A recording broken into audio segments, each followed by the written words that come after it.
Talk more about what's up next with Secretary of Transportation Pete Buttigieg. Mr. Secretary, good to see you this morning. Before we look ahead to a potential infrastructure bill, let's talk about what's inside this massive $1.9 trillion package for infrastructure. We had airlines, United and American Airlines, letting their furloughed employees know this week after the passage of this bill they could rip up those furloughs, that they would be coming back to work. So what does this new law do for transportation in this country?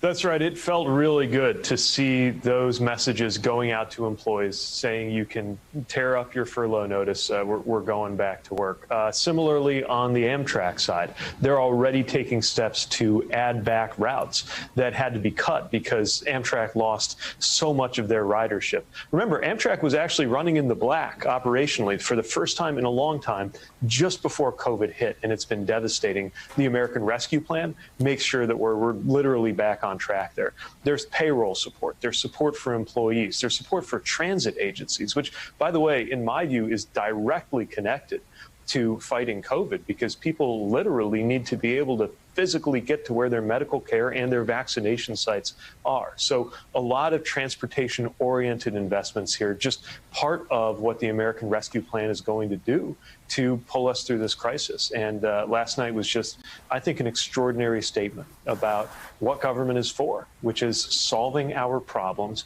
and helping make it possible for us to go forward and thrive as a country.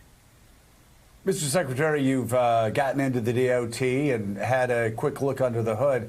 I'm curious, what are America's greatest infrastructure needs right now? If there is an infrastructure bill that's following up, what are some of the most important elements that need to be in that bill?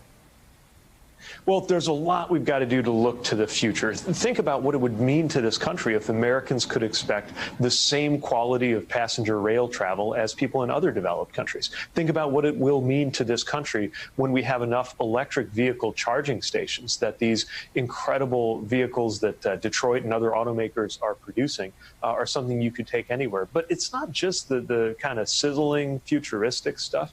Frankly, a lot of it's taking care of the basics. The engineers came out with their report card again. I think we got a D+ in a lot of the categories because we know that there is an enormous backlog just in terms of our roads and bridges. We've just got to fix, as Governor Whitmer often said, fix the damn roads. And that is a safety issue. We know what happens when a bridge is in poor repair and is allowed to stay that way. It's a jobs issue because there's an enormous amount of work to be done. So we're going to have to do equal parts looking to the future, but also taking care of what we've already got with an eye toward climate, with an eye toward equity, and with an eye toward all the jobs that we can create while also making it all safer.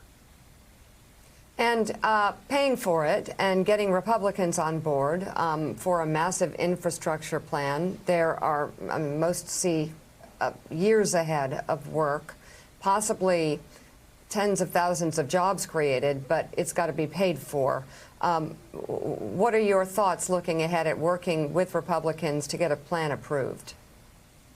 Yeah, I think it's no secret that this is going to be the most challenging part about keeping this bipartisan. I'll tell you, I'm talking to Republicans in the House and Senate just about every day. They are just as excited as the rest of the American people about what we can build, what we can repair, what we can do for infrastructure, because everybody here in Washington represents a home state or a home district that needs the work. But we've got to come to terms on how to pay for it. Now, the real question is how much of this should be paid for with revenue that is raised as part of the vision for the bill.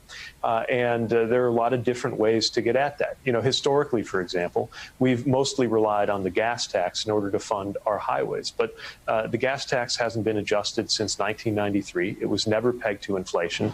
And even, at best, that's a medium-term solution because as electric vehicles come onto the road, people are going to use less gas anyway. So we've got a lot of decisions to make. There are a lot of different ways to do it. And I will say this about infrastructure investment. Unlike what was promised in the past about things like tax cuts for the wealthy, when you make an investment in infrastructure, it really does pay for itself. It's got a return on the investment. And I do think that ought to be part of the math as we're thinking about the finances here. Thank you. Thank you. Thank you. Thank you very much. Thank all of you out there. Thank you as always. Thanks to at home. Thanks for watching. Thank you so much for letting us into your homes during these extraordinary times.